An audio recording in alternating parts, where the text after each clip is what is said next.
Hi, my name is Gibson, and I'm the co-owner and creator of the Personal Development School. This is your daily breakthrough video, and in this video, I'm going to talk to you a little bit about why dismissive avoidants suddenly leave a relationship when it is seemingly out of nowhere.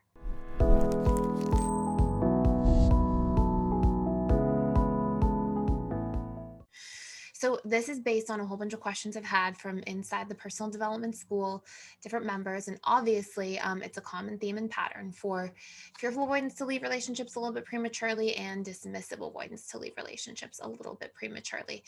And by prematurely, I mean like without actually working on the problem. And it's not because they don't care enough. I mean, sometimes it can be that, but the vast majority of the time, especially if it's like you're already in a committed relationship, it's not because they're going, oh, I don't care at all. It's because they feel a sense of learned helplessness around how to deal with different issues. They assume the worst because of painful past experiences that have colored their perception of events and how things go.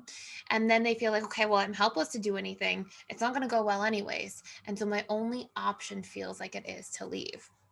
So I have a different video about the fearful avoidance side of this. And now we're going to talk about the dismissive avoidance side of this and some of the different dynamics and patterns you're likely to see. So first and foremost, why does this happen? Well, it happens because in the dating phase of a relationship, which is sort of the primary phase, you're vetting somebody, you're getting to know them, there usually isn't this very strong amount of A, commitment, B, expectation for the dismissive avoidant, C, pressure, and D, like I guess it would actually still fall under A, which is that commitment piece, like the amount of time required to be spent together is not as strong. So what happens, and the last one, which is really important, is the vulnerability required to navigate the dating phase of a relationship is not as much. It's like you can be more light and playful and take your time in the dating phase of a relationship. And so the dismissive avoidant goes into the dating phase feeling comfortable, feeling like their best self. And I always say this on this channel, the dismissive avoidant, it's like their feelings minus their fears. And so what happens is you get into a dynamic where they have their feelings, and all of a sudden when the neurochemistry sort of starts to change, which can be late honeymoon phase, early power struggle phase of a relationship, which, by the way, if you want to do a deep dive into like all the bits and pieces of your relationship attachment style and how you show up and how others show up in the six stages of a relationship. So like your patterns in the dating phase, the honeymoon, the power struggle, the stability phase, the what's it called, not communication phase, commitment phase, and then the bliss phase. If you want to do a deep dive into all of that, I have all the advanced attachment style courses that go into all the different patterns in a tremendous amount of detail. It can be like your blueprint for navigating relationships and understanding your partner and why they're suddenly changing from phase to phase. I'll put a link for that in the description box below with a coupon code as well. So basically, as you see all this happening, right, as the dismissive avoidant is in the dating phase, well, what we know is that D is a little bit sooner when that more vulnerability is required. They have their feelings minus their fears, and those fears come up usually late dating phase, early honeymoon phase, or if they're a little bit less DA or are working on themselves, then yeah, end of honeymoon phase, early power struggle phase. But those fears will start to have their initial budding of kicking in earlier on. And so what happens all of a sudden is you see this person with all these fears that have come up. And okay, what if this happens? What if they need a lot more of my time? What if they need a lot more of this commitment? What if they're expecting this of me? Look, they're always asking for me to meet their needs. What if I'm not doing a good job and I'm not a good partner? And all these busy thoughts and ideas come up in the dismissive avoidance head. And all of a sudden they're in a position where they're feeling disempowered about how to take action, especially dismissive avoidance, because they really dislike conflict and they don't have very much healthy modeling of how to navigate conflict and work through it and have healthy outcomes and have emotional literacy and understand how to communicate their feelings in words. Like, this is not a part of their patterning. So if you go into a relationship as anybody believing that you don't have the tools, not having the emotional literacy to describe the experiences, feeling like it's not going to end well anyways, and then getting into a position where you've got like this learned helplessness and painful beliefs about a situation, you are likely to flee. And so what I want you guys to understand is I'm not justifying this in any way for that. I'm not saying, oh, so it's fine that everybody leaves. No, definitely not.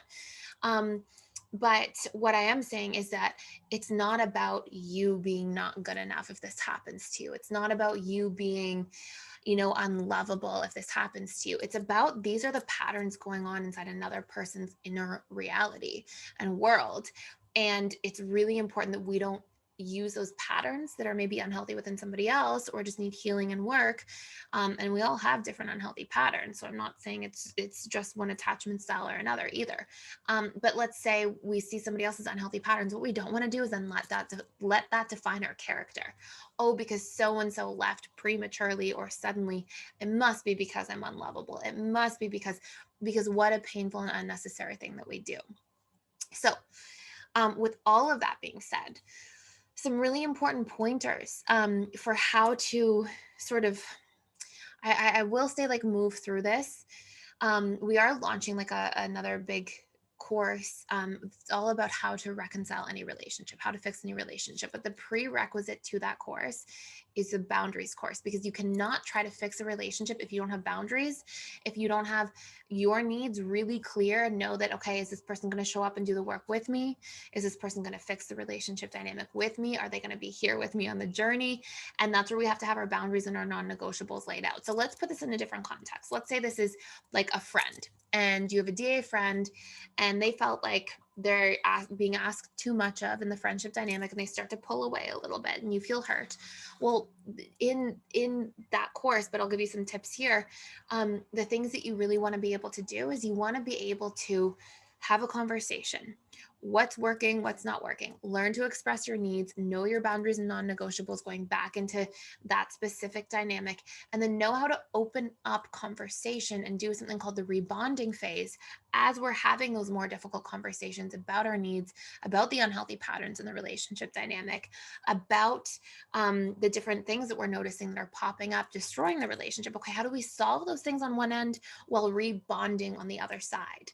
And rebonding, when we're trying to sort of reconnect with anybody just from a bonding type of perspective, we want to look at defining the things that brought us a connection with that person to begin with. What were the activities you did? Was it, going out and having a nice time and laughing? Was it having deep, intimate, emotional conversations? Was it, trying new things and having a sense of adventure? Like, what were those things that connected you? What, taking those ingredients out, how can you create some strategies to like really boost up those things again? And then how can you make sure you're having those really healthy, important conversations in order to properly reconcile, to know that it's going to work? How can you also learn what each other's love languages are very clearly, and needs and expectations in a relationship dynamic, and then really start actioning those things so that together you're having the tough conversations, working through what wasn't working, have new strategies to support the relationship as a whole, and you are taking part in the rebonding process to strengthen the relationship dynamic as you open up a different type and form of communication. So those are some like initial tips and tools. Again, you can do a deep dive into this. I'm very excited about this course. It's a really, really in-depth one. Please do not take the course without taking the boundaries course first. Your job is never to bend over backwards to change yourself or do all the work alone to make a relationship work. You need two parties, since you have to define those boundaries for yourself ahead of time first. So you can check those both out. In the all access membership pass, you do get access to both of those courses for the same price. It's just all access. It comes with everything. I'll put a link to that in the description box below. There's a money back guarantee, so you can literally try it risk free. So check it out. Let me know your thoughts. Thank you so much for being here and for watching. Please like, share, and subscribe if you're getting a lot of value out of this channel, and I will see you in the next video.